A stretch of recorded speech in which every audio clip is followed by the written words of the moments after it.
రాయబడింది, మేలైనది చేయనెరిగి అలాగూ చేయకుండా పాపము అని దేవుని వాక్యం సెలవిస్తా ఉంది. అనగా దేవుని మాట నిరర్థకం చేయడం, దేవుని మాట వినకపోవడమే పాపము అని దేవుని వాక్యం సెలవిస్తా ఉంది. కనుక పాపం వలన వచ్చు జీతము మరణము. కనుక ఈ నిత్యమైనటువంటి మరణం నుండి తప్పించడానికి యేసుప్రభు ఈ లోకానికి దిగి వచ్చినాడు. అమ్మా అయా, నీ కొరకు నా కొరకు యేసుప్రభు సిలువనెక్కినాడు. తలకు ముళ్ళ కిరీటం, చేతులలో మేకులు, కాళ్ళలో శీలలు, వీపంతా చారలుగా దున్నబడింది. కనుక నీ శాపము ఆయన తీసుకున్నాడు, ఆయనకు ఆశీర్వాదం నీకు ఇచ్చినాడు. నీ యొక్క దోషాన్ని యేసుప్రభు సిలువలో భరించినాడు, నిన్ను నిర్దోషిగా తీర్చినాడు. అమ్మాయ్యా, నాకెవ్వరు లేరు అనుకోవద్దు.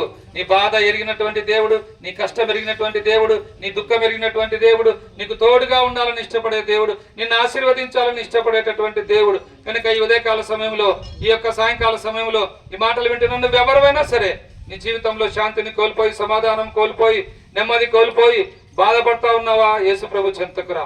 కనుక యేసుప్రభు నిన్ను రక్షించడానికి ఈ లోకానికి వచ్చిన నీ రక్షకుడు, జగత్ రక్షకుడు, లోక రక్షకుడు.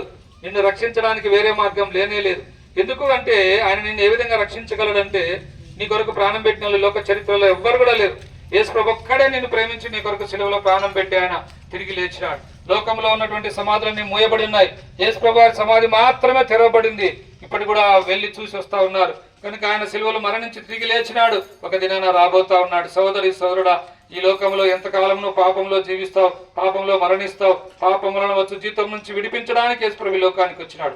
ఇది నువ్వు విశ్వాసం ఉంచాలని ప్రేమతో మిమ్మల్ని ఆహ్వానిస్తా ఉన్నాం. కాలం సంపూర్ణమైనది, దేవుని రాజ్యం సమీపించినది. మారు మనసు పొంది రక్షణ సువార్తను నమ్మండి, ప్రభునేశ్వరుని విశ్వాసం ఉంచండి.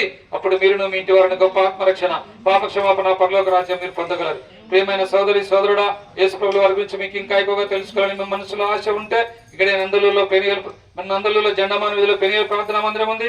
అక్కడికి రండి, దైవ సేవకులు ఉంటారు, మీ కొరకు ప్రార్థన చేస్తారు. ఇప్పుడు మీ కొరకు, మీ గ్రామం కొరకు, మీ బిడ్డల కొరకు మేము ప్రార్థన చేస్తాం.